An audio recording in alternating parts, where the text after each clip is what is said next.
Ngaaka Blindé nee na bu weesoo Baba Ndiaye yaa diggu Ndakaaru ci son wu Akhlou Brick muy Mbaye Pétaw amul leneen loo xamante ni nit ñi bàyyi nañ ko ci xel lu dul ci refrain boobu mi ngi ko doon wax nag ci émission Aaru Mbedd moom ak Pape Sidi Fall 2STV. te en terme de clash tey jii nii bu weesoo Baba Ndiaye yaa diggu Ndakaaru après y a rien loo xamante ni mi ngi si table bi quoi tu vois amul leneen tey jii amul leneen loo xam ne nit mun na ko jàpp si lu jóge si ñoom.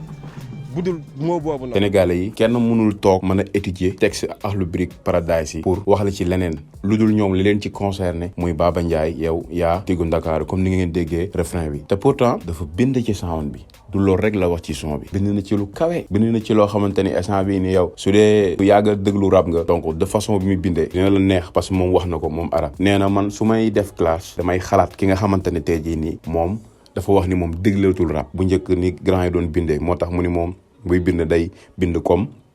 yaa Rapadio wala Maxi Crazy tamit nga ko doon wax ci live mi doon def moom ak Pape Sidi Fall Instagram moo tax ngaa ko su waxee ni nit ñi refrain bi rek muy Baba Ndiaye yaa digg Ndakaaru amul leneen loo xamante ni ñoom bàyyi nañ ko si xel bëri na si ñoo xamante ne tey jii nii ñu ngi def ay challenge ñi ngi ciy wax mais mënuñu lu cee souligner benn baar boo xamante ne tey jii nii mën na la capté nañ ko lu dul refrain bi te sénégalais booy def dara nu mu gën a ñaawee ñoom nu mu gën a ñaawee rek ci ñoom lañ ko gën a bëggee que par rapport ak tey nga def loo xamante ni tey jii lu am solo la ñu mën see gën a mën a tirer te pourtant texte yi ara yi franchement am na si yu bëri yoo xamante ne tey soo ko dégloo donc di nga ci mën a defaru bu weesoo comme yenn wax yooyu nga xamante ni fóoni la pour kaañoo Baba Ndiaye loolu la Ngaaka Blindé wax. aussi tamit wax na nee na moom classe bi dégluwul lépp quoi nee na da ciy déglu yenn one shot pour mën a tirer comme si naka la war a mën a tontu Akhlou Brick. naa lu si bëri nag mais ci bëri du ma déglu son yi ba mu jeex quoi waaye damay déglu xam nga déglu benn one shot xam nga pour am une idée de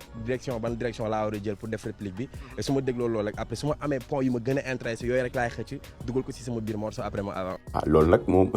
gars yi nga xamante ni moom bon ñooy commentaire nee nañ ko loolu c'est impossible kon naka ngay def pour tontu leen te yaakaar naan tamit ak nu mën a xew moom pour nga mën a tontu nit ci dara il faut nga déglu lépp forme xam nga comprendre si yéen nga ko mën a tontoo quoi mais bu fekkee ne rek da ngay déglu rek avancé ni fii laa koy tontoo fee bon peut-être tamit li muy wax moo nekk parce que nit ku nekk moom xëy na boo waxee benn affaire ku ne ak ni nga koy jàngate mais tamit je pense que tamit li mu wax mën naa nekk gars yi ak yéen tamit seen réaction ci commentaire yi te bu leen commentaire ba pare yéen ñuy doog a dugg chaîne bi ngeen abonné te bu leen abonné ba pare bu leen fàtte ba seen cloche notification boo vidéo bu ñu dugal ngeen mën ko am